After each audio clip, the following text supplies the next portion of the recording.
द्रव्य शुद्धि। याज्ञवल्क्य जी ने कहा, हे श्रेष्ठ मुनिजनों, अब मैं द्रव्य शुद्धि का वर्णन कर रहा हूं, आप सब उसका ज्ञान प्राप्त करें। सोने, चांदी, अब्ज, शाक, रस्सी तथा बकरे आदि के चमड़े से बनाए गए पात्र, होत्र, चमस आदि यदि किसी चिकने पदार्थ के लेप से रहित हैं और उच्चिष्ट हाथ आदि से ही स्पृष्ट हैं, तो इनकी शुद्धि जल से प्रक्षालन मात्र करने पर हो जाती है। यज्ञ में प्रयुक्त स्त्रुक एवं स्त्रुवा की शुद्धि उष्ण जल से तथा धान्यादि का शुद्धिकरण जल के प्रोक्षण से होता है। काष्ठ और सींग आदि से विनिर्मित पात्रादि की शुद्धि छीलने से होती है। मार्जन करने से यज्ञ का पात्र पवित्र हो जाता है। उष्ण जल और उष्ण गोमूत्र से धोने पर ऊनी और रेशमी वस्त्र शुद्ध हो जाते हैं। ब्रह्मचारी के हाथ में विद्यमान भिक्षा प्राप्त अन्न, बाजार में विक्रय के लिए रखा अन्न तथा स्त्री का मुख पवित्र होता है। मिट्टी का पात्र अग्नि में पुनः पकाने पर शुद्ध होता है। यदि चांडाल आदि से स्पृष्ट नहीं है, गौ के द्वारा सूंघे जाने पर और केश, मच्छिका एवं कीटादि से दूषित होने पर अन्न की शुद्धि यथा योग्य जल, भस्म तथा मिट्टी डालने से हो जाती है। भूमि का पवित्रीकरण मार्जनादि करने पर होता है। रांगा, सीसा तथा ताम्र पात्र की शुद्धि क्षार और अम्ल मिश्रित जल से होती है। कांस्य और लौह पात्रों की शुद्धि भस्म तथा जल से मार्जन करने पर होती है। अज्ञात वस्तुएं तो सदैव पवित्र ही रहती हैं। अमेध्य से लिप्त पात्र की शुद्धि मिट्टी और जल के द्वारा परिमार्जित कर उसमें व्याप्त गंध एवं लेप को दूर करने से होती है। प्रकृति द्वारा भूमि में एकत्र जल, जो गौ को संतृप्त करने में पर्याप्त हो, सदैव शुद्ध होता है। सूर्य राशि, अग्नि, धूलि, वृक्ष छाया, गौ, अश्व, पृथ्वी, वायु तथा ओस की बूंदें पवित्र ही होती हैं। मनुष्य को स्नान करने के बाद, जल पीने के बाद, छींक आने पर, शयनोपरांत, भोजन करने पर, मार्ग में चलने पर तथा वस्त्र बदलने पर पुनः आचमन करना चाहिए। जम्हाई लेने पर, निष्ठिवन, शयन करने पर, वस्त्र धारण करने पर और अश्रुपात होने पर इन 5 अवस्थाओं में आचमन नहीं करें, अपितु दक्षिण कान का स्पर्श कर लें। ब्राह्मण के दक्षिण कान पर अग्नि आदि देवता सदैव विराजमान रहते हैं। दान धर्म की महिमा। याज्ञवल्क्य जी ने पुनः कहा, हे ऋषियों, अब मैं दान धर्म की महिमा का वर्णन करता हूं, उसे सुनें। अन्य वर्णों की अपेक्षा ब्राह्मण श्रेष्ठ हैं। उनमें भी जो सत्क्रियावान ब्राह्मण हैं वे श्रेष्ठ हैं।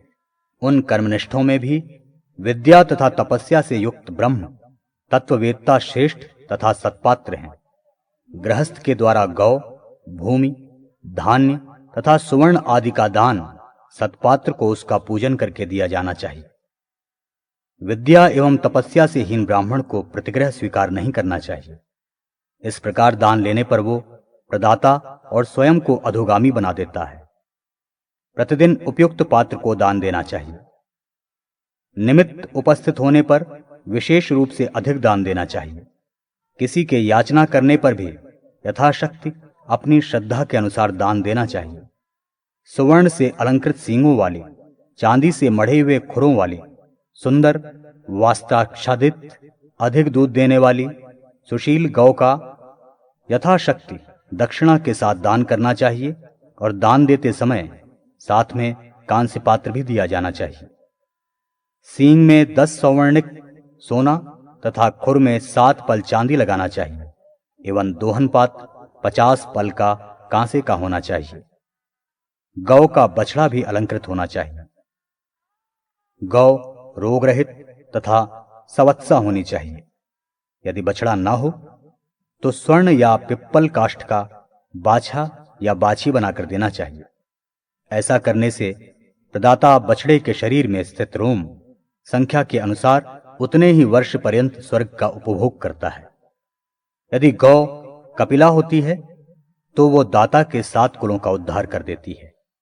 जब तक प्रसव कर रही गौ की योनि में बछड़े के दोनों पैरों सहित मुख दिखाई देता है और जब तक वो गर्भ का प्रसव नहीं कर देती है, तब तक गौ को पृथ्वी के समान ही मानना चाहिए।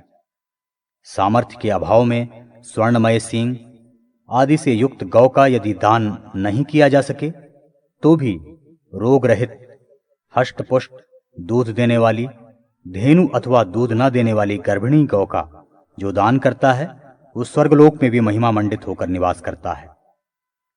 थके हुए प्राणी की आसनादिक दान के द्वारा थकान दूर करना, रोगी की सेवा करना, देव पूजन करना, ब्राह्मण का पाद प्रक्षालन करना तथा ब्राह्मण द्वारा उच्चिष्ट किए गए स्थान और पात्र का मार्जन कृत्य विधिवत दिए गए गोदान के समान फलदायक होता है। ब्राह्मण के लिए जो अभीष्ट हो उसे वह वस्तु प्रदान कर प्रदाता को स्वर्ग लाभ लेना चाहिए। भूमि, दीप, अन्न, वस्त्र और घृत के दान से प्रदाता लक्ष्मी प्राप्त करता है। घर, धान्य, छाता, माला, उपयोगी वृक्ष, यान, घृत, जल, शय्या, कुमकुम, चंदन आदि प्रदान करने से स्वर्ग में प्रतिष्ठा प्राप्त होती है। सत्पात्र को विद्या प्रदान करने वाला देव दुर्लभ ब्रह्मलोक को प्राप्त करता है। मूल्य लेकर भी वेदों के अर्थ, यज्ञों की विभिन्न विधियों को संपादित करने वाले तथा शास्त्र और धर्म शास्त्रों को लिखने वाले ब्रह्मलोक को प्राप्त करते हैं। वेद शास्त्र ही संसार के मूल हैं। इसी कारण ईश्वर ने सबसे पहले इन्हीं की सृष्टि की। अतः सब प्रकार का सत प्रयत्न करके वेदों का अर्थ संग्रह करना चाहिए, अर्थात वेदों के तात्पर्य को समझने के लिए भली भांति प्रयास करना चाहिए।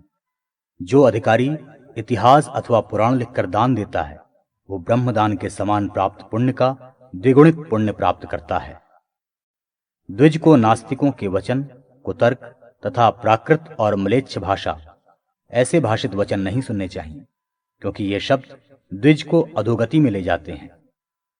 दान ग्रहण करने का सामर्थ्य रहने पर भी जो लोग दान ग्रहण नहीं करते वे लोग उन्हीं लोगों को प्राप्त करते हैं जो दानदाता को प्राप्त होते हैं। कुश, शाक, दूध, गंध तथा जल ये वस्तुएं बिना मांगे यदि कुल्टा, पतित, नपुंसक एवं शत्रु के अतिरिक्त किसी दुष्कृति के द्वारा भी दी जा रही हैं तो भी इनका प्रत्याख्यान नहीं करना चाहिए। यदि कोई सुकृति इन्हें बिना याचना के दे रहा है तब तो इनकी प्रत्याख्यान का कोई प्रसंग ही नहीं है। देवता तथा अतिथि की पूजा करने के लिए, अपने माता पिता आदि के भरण पोषण के लिए तथा अपने जीवन की रक्षा के लिए पतित आदि अत्यंत कुत्सित को छोड़कर अन्य सभी से जितना अत्यावश्यक है उतना प्रतिग्रह लिया जा सकता है। श्राद्ध के अवसर तथा अधिकारी। श्राद्ध की संक्षिप्त विधि, महिमा और फल। याज्ञवल्क्य जी ने कहा, ऋषिगणों, अब मैं सर्व पाप विनाशिनी श्राद्ध विधि का वर्णन करता हूं। अमावस्या, अष्टकावा, वृद्धि, कृष्ण पक्ष, उत्तरायण, दक्षिणायन, द्रव्य लाभ होना, श्राद्ध योग्य ब्राह्मण की प्राप्ति होना, विषुवत संक्रांति, मकर संक्रांति, व्यतिपात, गजच्छाया योग, चंद्र सूर्य ग्रहण तथा कर्ता की श्राद्ध के प्रति अभिरुचि होना, ये सब श्राद्ध के काल कहे गए हैं। जो ब्राह्मण युवा होते हुए सभी वेदों में अग्रय, क्षोत्रिय, ब्रह्मावित, मंत्र ब्राह्मणात्मक वेद के तात्पर्य के वेदता, ज्येष्ठ साम नामक साम विशेष के अध्ययन के लिए विहित व्रत के आचरण के साथ ज्येष्ठ साम के अध्येता, त्रिमधु नाम के ऋग्वेद के एक देश के अध्ययन के लिए विहित व्रत के आचरण के साथ त्रिमधु के अध्येता तथा ऋकु और यजु के एक देश त्रिशूर्पण के अध्ययन के लिए विहित व्रत के आचरण के साथ त्रिशूर्पण के अध्येता ब्राह्मण हैं। ये श्राद्ध की संपत्ति माने जाते हैं, अर्थात इन्हें भोजन कराने या दान देने से अक्षय फल की प्राप्ति होती है। ऐसे ही भांजा श्राद्ध योग्य ब्राह्मणों के लक्षणों से विशिष्ट ऋत्विक यजुर्वेद के एक देश विशेष के अध्ययन के अंग, व्रत के आचरण के साथ उस एक देश के अध्येता, दौहित्र, शिष्य तथा अन्य संबंधी बंधु बांधव एवं कर्मनिष्ठ, तपोनिष्ठ, पंचाग्नि विद्या के अध्येता, ब्रह्मचारी, मातृ पितृभक्त एवं ज्ञाननिष्ठ ब्राह्मण श्राद्ध की संपत्ति योग्य हैं। जो रोगी, अंगहीन, अधिकांग, काण, पौनर्भव, अवकीर्ण आदि आचार भ्रष्ट तथा अवैष्णव हैं वे श्राद्ध के योग्य नहीं हैं। श्राद्ध के एक दिन पूर्व ब्राह्मणों को निमंत्रित करना चाहिए। निमंत्रित ब्राह्मणों को उस दिन संयम रखना चाहिए। श्राद्ध दिवस के पूर्वाह्न काल में उपस्थित इन ब्राह्मणों को आचमन कराकर आसनों पर बैठा दें। विश्वेदेव अथवा आभ्युदयिक श्राद्ध के लिए 2 ब्राह्मण तथा पितृपात्र के स्थान पर यथाशक्ति ब्राह्मण को बैठाना चाहिए, अथवा इनमें 2 ब्राह्मणों को विश्वेदेव पात्र के आसन पर पूर्वाभिमुख तथा 3 ब्राह्मणों को पितृपात्र के आसन पर उत्तराभिमुख अथवा दोनों के लिए 1-1 ब्राह्मण आसन पर बैठाना चाहिए। इसी प्रकार माता महादि के श्राद्ध में व्यवस्था करनी चाहिए और मातामह श्राद्ध में विश्वेदेव संबंधी कृत्य अलग अलग या एक साथ किया जा सकता है। इसके बाद ब्राह्मणों को हस्त प्रक्षालन के लिए जल और आसन के लिए कुश प्रदान कर उन्हीं की अनुज्ञा से विश्वेदेवास इस मंत्र से विश्वेदेव का आवाहन करके भोजन पात्र में यव विकीर्ण करें। तदनंतर पवित्रक युक्त अर्घ्य पात्र में शम नौ देवी इस मंत्र से उसमें जल तथा यवोसी मंत्र द्वारा यव डालकर या दिव्या मंत्र से ब्राह्मण के हाथ में अर्घ्योदक प्रदान कर गंध, दीपक, माला, हार आदि आभूषण तथा वस्त्र दान करें। तत्पश्चात अपसव्य होकर पितरों को अप्रदक्षिण क्रम से स्थान प्रदान करें और द्विगुणित कुश देकर उशंतस्त्वा मंत्र से उन पितरों का आवाहन करें। उसके बाद पितृ स्थान पर विराजमान ब्राह्मण की आज्ञा लेकर आयन्तु नः पितरः इस मंत्र का जाप करें। पितृकार में यव के स्थान पर तिलों का प्रयोग करना चाहिए और तिल के साथ उन पितृगणों को पूर्ववत अर्घ्यादि प्रदान करें। उन अर्घ्यों के संस्रव को पितृपात्र में रखकर और दक्षिणाग्र कुशस्तंभ को भूमि पर रखकर उसके ऊपर पितृभ्य स्थानामासि इस मंत्र के उक्त अर्घ्य पात्र भूमि पर उलट कर रख दें। इसके बाद घृत समिश्रित अन्न को अग्नि में प्रदान करने के लिए आचार्य से श्राद्धकर्ता अग्नौकरण की आज्ञा प्राप्त करें। जब आचार्य ऐसा ही करो ये कह दें तो उन्हें पितृयज्ञ के समान ही उस अग्नि में युक्त घृताक्त हव्य का हवन करके आहुति करने से शेष बचे हुए अन्न को समाहित मन से पितरों के भोजन पात्रों में रख दें। पितरों के भोजन पात्रों के रूप में यथाशक्ति चांदी के पात्रों का प्रयोग करना चाहिए। पृथ्वी ते पात्रम मंत्र से पात्र को अभिमंत्रित करें। इदम विष्णु मंत्र का पाठ करें और ब्राह्मण के अंगुष्ठ को पितरों के लिए परिवेशित अन्न में प्रवेशित करें। व्याहृतियों के सहित गायत्री एवं मधुवाता मंत्र का जाप करके सुखपूर्वक भोजन करें। इस प्रकार ब्राह्मणों से निवेदन करें और ब्राह्मण मौन होकर भोजन करें। श्राद्धकर्ता क्रोधादि से रहित होकर बड़े ही श्रद्धा भाव से उन ब्राह्मणों को बिना शीघ्रता किए उनका अभीष्ट अन्न तथा हविष्यान्न उन्हें प्रदान करे और ब्राह्मणों की तृप्ति तक पुरुष सूक्त तथा पवमान सूक्त आदि का जप करता रहे। उसके बाद पुनः पहले के समान मधुवाता मंत्र का पाठ करे और शेषान्न को लेकर उन संतृप्त ब्राह्मणों के द्वारा हम तृप्त हो गए इस प्रकार कहने पर उन ब्राह्मणों की अनुज्ञा से श्राद्धकर्ता दक्षिणाभिमुख होकर तिल सहित उस शेषान्न को ब्राह्मणों के उच्चिष्ट पात्रों के समीप में ही भूमि पर जल के साथ रख दे और प्रत्येक ब्राह्मण को मुख प्रक्षालन के लिए अलग अलग जल प्रदान करे। उच्चिष्ट के समीप में पितर आदि के लिए पिंडदान करके उसी प्रकार माता महादि के लिए भी पिंडदान करें। उसके बाद ब्राह्मणों को आचमन कराए। तदनंतर ब्राह्मणों के स्वास्थ्य ऐसा कहने पर श्राद्धकर्ता अक्षयमस्तु कहकर ब्राह्मणों के हाथ में जल प्रदान कर यथा सामर्थ्य दक्षिणा दे और स्वधाम वाचयिष्ये ऐसा कहे। वाच्यताम के द्वारा ब्राह्मण श्राद्धकर्ताओं को आज्ञा प्रदान करें। उनकी अनुज्ञा प्राप्त कर श्राद्धकर्ता पितृजनों के लिए स्वधा इस वाक्य का प्रयोग करे। पुनः उन ब्राह्मणों के द्वारा स्वधा ऐसा कह देने के पश्चात श्राद्धकर्ता पृथ्वी पर जल सिंचन करे। विश्वदेवा प्रियंताम ये कहकर श्राद्धकर्ता विश्व देवों को जल अर्पित कर उन्हें विसर्जित करे। तदनंतर पितरों से इस प्रकार की प्रार्थना करे।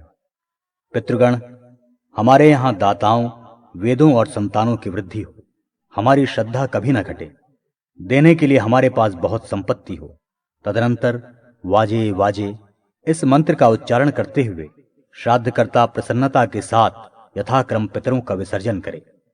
जिस अर्घ्य पात्र में पहले संस्रव जल रखा गया था उस पितृपात्र को सीधा कर दे तथा श्राद्धकर्ता उन आमंत्रित ब्राह्मणों का प्रदक्षिणा के साथ अनुगमन करते हुए उन्हें विदा करे। इसके पश्चात श्राद्ध से अवशिष्ट अन्न का भोजन करके उस रात्रि में सपत्नीक ब्रह्मचर्य व्रत का पालन करे। विवाहादिक मांगलिक अवसरों पर पितरों का नांदीमुख श्राद्ध करना चाहिए। उनके लिए दधि, करकंधु, मिश्रित यवान्न का पिंडदान करना चाहिए। एकोदिष्ट श्राद्ध विश्वदेव से रहित एकान्न और एक पवित्रक से युक्त होता है। इस श्राद्ध में आवाहन और अग्नौकरण नहीं किया जा सकता। इस श्राद्ध का संपूर्ण कृत्य अपसव्य अर्थात दक्षिण कंधे पर यज्ञोपवीत धारण करके करना चाहिए। श्राद्धकर्ता इस श्राद्ध में निमंत्रित ब्राह्मणों को पवित्र भूमि पर रखे हुए आसन पर उपतिष्ठाम कहकर बैठने के लिए निवेदन करे। उसी प्रकार अभिरम्यताम कहकर विसर्जन करे। ब्राह्मणों को भी अभिरताः ये वचन कहना चाहिए। सपिंडीकरण श्राद्ध में श्राद्धकर्ता तिल एवं गंध मिश्रित जल से 4 पात्रों को परिपूर्ण करे। उन पितृपात्रों में से एक पात्र को अर्घ्य प्रदान करने के लिए प्रेत पात्र के रूप में कल्पित करें। तदनंतर श्राद्धकर्ता प्रेत पात्र में रखे हुए अर्घ्य जल के कुछ भाग को पिता आदि के 3 पात्रों में मिलाकर पूर्ववत अर्घ्यादि क्रिया का संपादन करे। ये समाना। इन 2 मंत्रों के साथ प्रेत पिंड को 3 भागों में विभक्त कर पितरों के पिंडों में मिला दें। इसके अनंतर विहित एकोदिष्ट श्राद्ध स्त्री का भी करना चाहिए, जिसका सपिंडीकरण 1 वर्ष से पूर्व होता है। उसके उद्देश्य से भी 1 वर्ष पर्यंत सान्नोदक कुंभ प्रतिदिन प्रतिमाह यथाशक्ति ब्राह्मण को देना चाहिए। पितरों को समर्पित पिंडों को गौ, अज, ब्राह्मण, अग्नि अथवा जल को समर्पित कर दें। हविष्यान्न से श्राद्ध करने पर पितरों को 1 मास तक तथा पायस से श्राद्ध करने पर उन्हें 1 वर्ष पर्यंत संतुष्टि प्राप्त होती है। मृत व्यक्तियों के लिए कृष्ण चतुर्दशी तिथि में श्राद्ध करना चाहिए। ऐसा करने पर श्राद्धकर्ता को मृत्यु के पश्चात स्वर्ग तो प्राप्त होता ही है, जीवन काल में भी उनको उत्साह, शौर्य, क्षेत्र तथा शक्ति की प्राप्ति होती है। जो विधिवत अपने पितृजनों के लिए श्राद्ध करता है वो पुत्र सर्वजन श्रेष्ठता, सौभाग्य, समृद्धि, प्रमुखता, मांगलिक दक्षता, अभीष्ट कामना पूर्ति, वाणिज्य में लाभ, निरोगता, यश, शोक राहित्य, परम गति, धन, विद्या, वाक सिद्धि, पात्र, गौ, अज, आविक, अश्व और दीर्घायु प्राप्त कर अनंत काल में मोक्ष लाभ प्राप्त करता है। कृतिकादि से भरणी पर्यंत प्रत्येक नक्षत्र में श्राद्ध करने वाले व्यक्ति को भी इन सभी सुखों की प्राप्ति होती है।